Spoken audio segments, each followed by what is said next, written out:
Afflictions win. Oscar has been given to so many people with diseases, it should wear a hospital gown. I mean, blind, deaf, ALS, cerebral palsy, Alzheimer's, amputee. There's nothing more automatic. Well, except if you're mentally challenged in some way. The whole thing is so Hollywood, a room full of know-nothings who call themselves the Academy, making everyone tremble before their judgment, even though their judgment is often terrible and fails the test of time.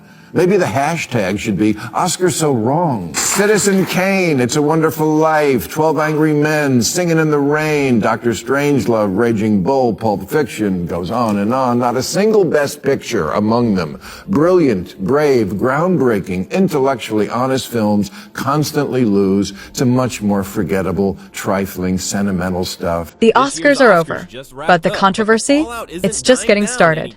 This year's biggest flashpoint wasn't just who won, it's who people believe shouldn't have. And right at the center of the storm is Bill Maher, lighting up Hollywood for what he calls a system that's lost its grip on real talent. No sugarcoating, no filter, just a brutal takedown that's got people talking. Let's break it all down. Directors have to stop listening to the casting police and go back to doing their job, which is picking the best actor for the role. Now, I mention this because a lot of people lately are either apologizing for or calling on others to apologize for playing roles they call appropriation. James Franco was just chosen to play Fidel Castro, and John Leguizamo posted, "No more appropriation. Boycott. This f***ed up. I don't got a problem with Franco, but he ain't Latino." Okay, but John Leguizamo is Colombian American. He ain't a Venetian, but he played one.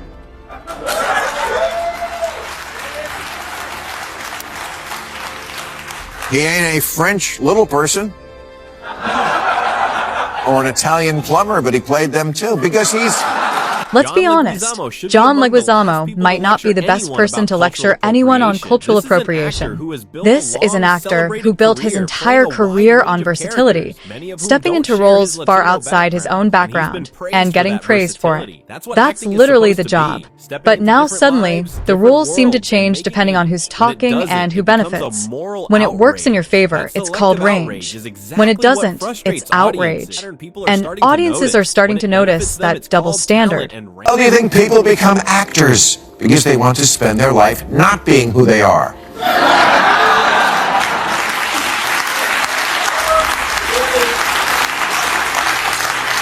Appropriating sounds like an unforgivable sin until you remember that's what acting is. That's why acting jobs are called roles. Sean Penn won an Oscar for playing gay civil rights martyr Harvey Milk. At the time, it was considered a courageous act of solidarity for a straight male movie star to play a homosexual. Now it's the opposite. Eddie Redmayne played a transgender woman in The Danish Girl, but now calls that a mistake because many people don't have a chair at the table. Well, actually, in movies now they do. And what does it have to do with you playing trans? Does it then work the other way? Can trans actors only play trans? On this one, Bill Maher isn't holding back, and a lot of people agree with him.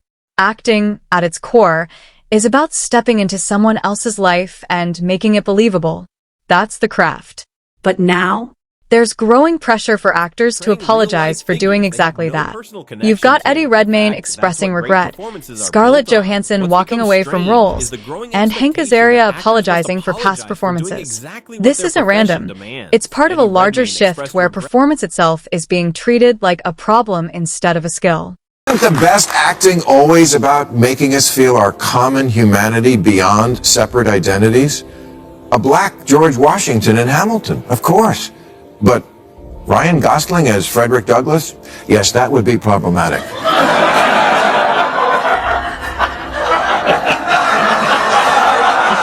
Ditto Shia LaBeouf as Shaft. Here's the double standard Bill Maher is calling out, and it's hard to ignore. When actors from minority backgrounds take on traditionally white roles, it's often celebrated as progress.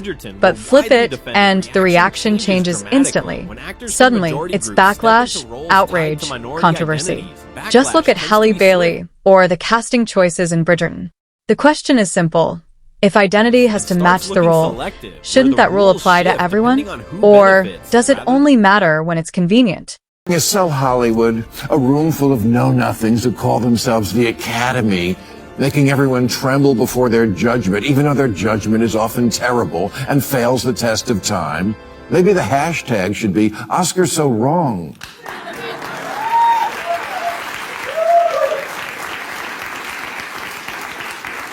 Citizen Kane, It's a Wonderful Life, 12 Angry Men, Singing in the Rain, Dr. Strangelove, Raging Bull, Pulp Fiction, goes on and on. Not a single Best Picture among them. Brilliant, brave, groundbreaking, intellectually honest films constantly lose to much more forgettable, trifling, sentimental stuff. Saving Private Ryan lost to Shakespeare in Love. Sunset Boulevard lost to All About Eve. Glory to Driving Miss Daisy. Gangs of New York to Chicago. Munich lost to Crash. Citizen Kane lost to How Green Was My Valley. This is where things really start to fall apart. The focus on checkboxes over talent is slowly chipping away at what made movies great in the first place. When studios prioritize messaging over storytelling, the result is obvious: weak scripts, forced casting, and performances that just don't land. Big names like Disney and Warner Brothers are already feeling the backlash. Audiences aren't stupid. They can tell when something feels manufactured. And when quality drops, so does interest. We just go by merit and let the best actor win, which seems like what happened when Ana de Armas just got picked to play Marilyn Monroe, even though she's Cuban with an accent. Hey, maybe she should play Fidel Castro.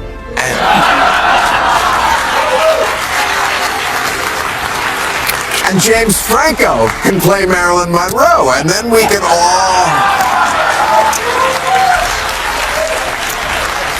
all stay in our lanes.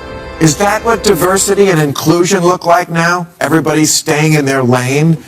Lawrence of Arabia was gay. Peter O'Toole wasn't. I can live with that. Because he was so cool, he almost made me gay. At some point, you have to ask, what exactly is the goal here?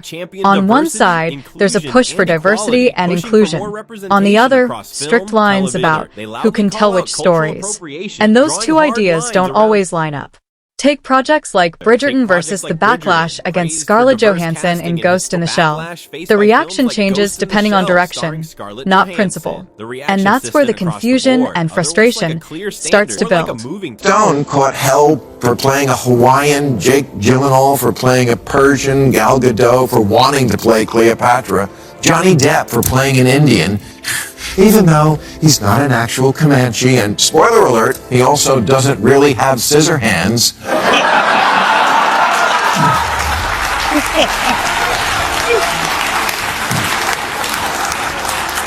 And he's not actually a drunken pirate. Okay, bad example.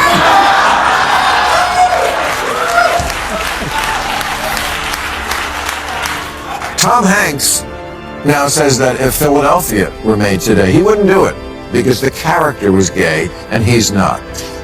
Well, besides the fact that this would force all gay actors to reveal their sexuality, even if they didn't want to, great actors, which Tom is one, try hard to keep their private lives private so we don't think of their real lives when we see them in a movie that attempts to transport us into a different world. Could you really look at this actress now and not think of the trial? Should she only play bed-shitters now? Here's something Hollywood used to understand. The illusion matters. Great acting works because you forget the actor and believe the character. But that only happens when there's distance. When actors constantly blur that line, pushing personal beliefs or contradicting their roles, it breaks the immersion. Look at Tom Cruise in Mission Impossible. You're not thinking about his personal life. You're locked into the story. That's the standard. And once that illusion cracks, it's hard to fix. Daniel Day-Lewis really like? I haven't a clue, which is why he's so great. Because when he plays Lincoln, I only see Lincoln. I don't think, well, there's a British heterosexual.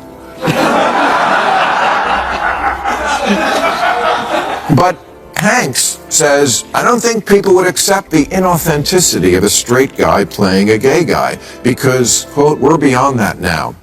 Don't get him started on bosom buddies. Tom Nope. Hanks Tom says Hanks. we've moved past certain casting lines, but have We're we? not beyond Not that. even Our close. very nature is Acting has always been about all-encompassing, and the range, willingness to imagination, step into life and should be stepping into prepared to take worlds on that aren't any your role, own. whether they That's the whole personally point. identify with the If character actors or are not, limited to that's only the roles essence of that the match craft. their Of course, identity, actors have every storytelling right to turn shrinks down overnight. roles. Choice is Sure, part of the they can brand, choose what they want if to that take rule on, were applied but the idea that they consistently, it must would match strip every acting role, to mirror that's not reality. progress. It's to interpret That's it, restriction. challenge it. It's lost to Chariots of Fire. Shawshank Redemption lost to Forrest Gump. Some of the most iconic directors of all time. Hitchcock, Kubrick, Tarantino, Kurosawa, Bergman, Fellini, Rob Reiner have 0 wins for Best Director. The Oscars should give out a new award, the Kanye West I'ma Let You Finish Award.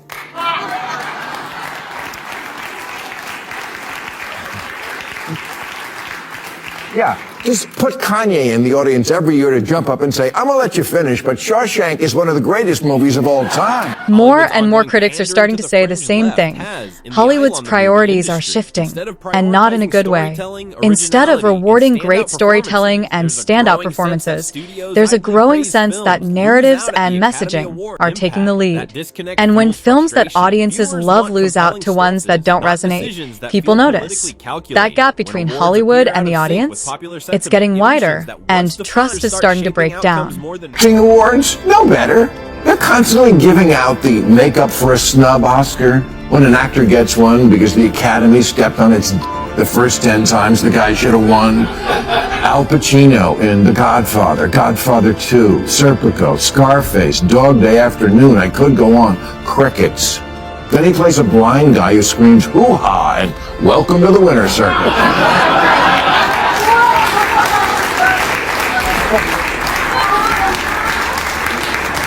It's like honoring Michael Jordan for when he played baseball. There's a growing perception that talent alone isn't enough anymore. That certain roles come with built-in prestige, not because of performance, but because they check the right boxes. Films like The Danish Girl starring Eddie Redmayne sparked major debates, and suddenly the focus shifted from acting to identity. That's where frustration kicks in, because at the end of the day, audiences want great performances, not ones pre-approved by the moment. Christians win. Oscar has been given to so many people with diseases, it should wear a hospital gown. I mean,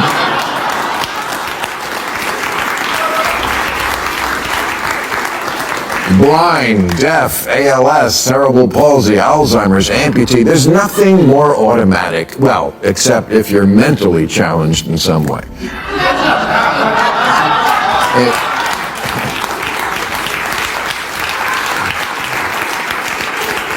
In Hollywood, never say the R word, but if you play it in a movie, they will give you a trophy. Hollywood is changing, and not everyone likes where it's heading. When identity starts outweighing talent, the entire industry feels it. The magic of cinema fades when storytelling takes a backseat to messaging. Acting is supposed to be about transformation, not ticking boxes. And if that balance isn't restored, we're looking at a future filled with forgettable films and wasted potential. If you made it this far, hit that like button, subscribe, and stay tuned, because this conversation isn't going away anytime soon.